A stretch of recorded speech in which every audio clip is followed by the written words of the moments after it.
In this video, we're going to talk about a place that's a true gem of Europe, where you've got these incredible alpine peaks meeting a warm Mediterranean climate. We're talking about Lake Garda, Italy's biggest lake, and it is just a world of contrasts.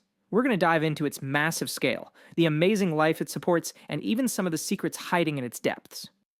So, to really wrap your head around Lake Garda, you got to start with its size. I mean, it's not just big, it's a geographical giant, literally carved right into the landscape of northern Italy.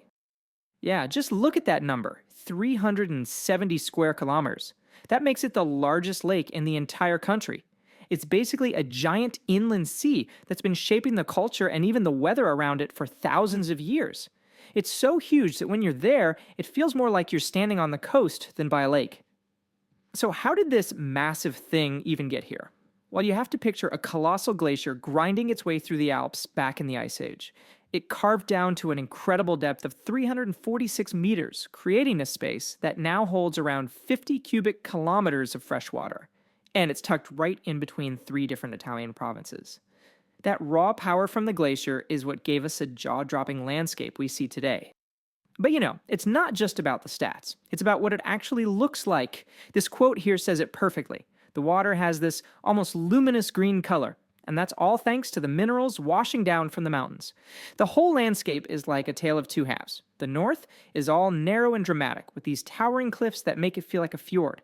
But then you go south, and it just opens up into these wide, rolling hills covered in vineyards. Okay, so when you have a body of water this huge, with a landscape that's so varied, you just know it's going to support an incredible ecosystem.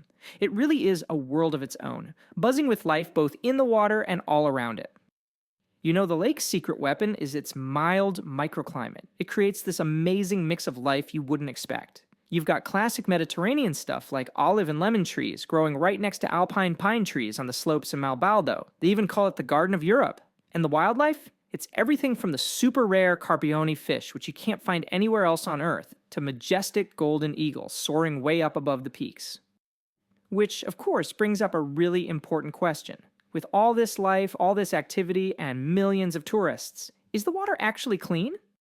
And the answer is a big, resounding yes. The local health authorities are testing the water all the time, and the results are always excellent. The lake is surprisingly free from pollution, so that crystal clear, glowing green water, it's not just pretty to look at, it is absolutely perfect for a swim. So okay, we've established it's this stunning, clean, natural wonder. But what about the people?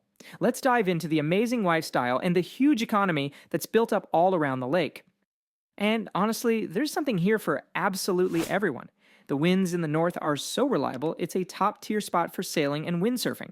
You can wander through postcard-perfect towns like Sirmione, with its unbelievable medieval castle sticking right out into the lake. And of course, you have got to try the local food and drink. We're talking world-famous olive oil and amazing local lines. And hey, if you're a thrill-seeker, Gardaland, one of Italy's biggest theme parks, is right there. And all that activity, well, it really adds up. Tourism around Lake Garda brings in over 4 billion euros every single year. That is a massive number, and it just goes to show how important this lake is, not just for the local culture, but for the whole Italian economy. It's a total powerhouse.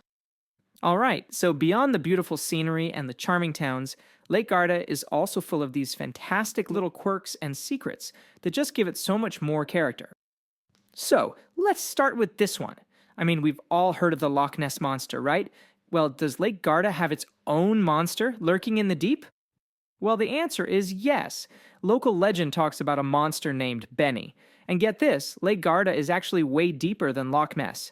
But the fun facts don't stop there. Even though it's in the Alps, it's the northernmost place in the world where they traditionally grow olives. It's also fed by one of the shortest rivers on the planet, the Arel River. And the name Garda, it comes from an old Germanic word, warda, which means guard, or place of observation, a little nod to all the old forts that used to watch over the lake. Which really makes you wonder, doesn't it?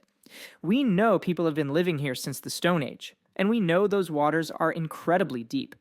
When you think about everything from Roman villas to World War II history, and yeah, even legends of lake monsters, it just leaves you with one big question. What other secrets does Lake Garda still hold? Alright, that is it for this video, everyone. Thank you for watching. Please make sure you're subscribed to our YouTube channel, and I'll see you in the next video.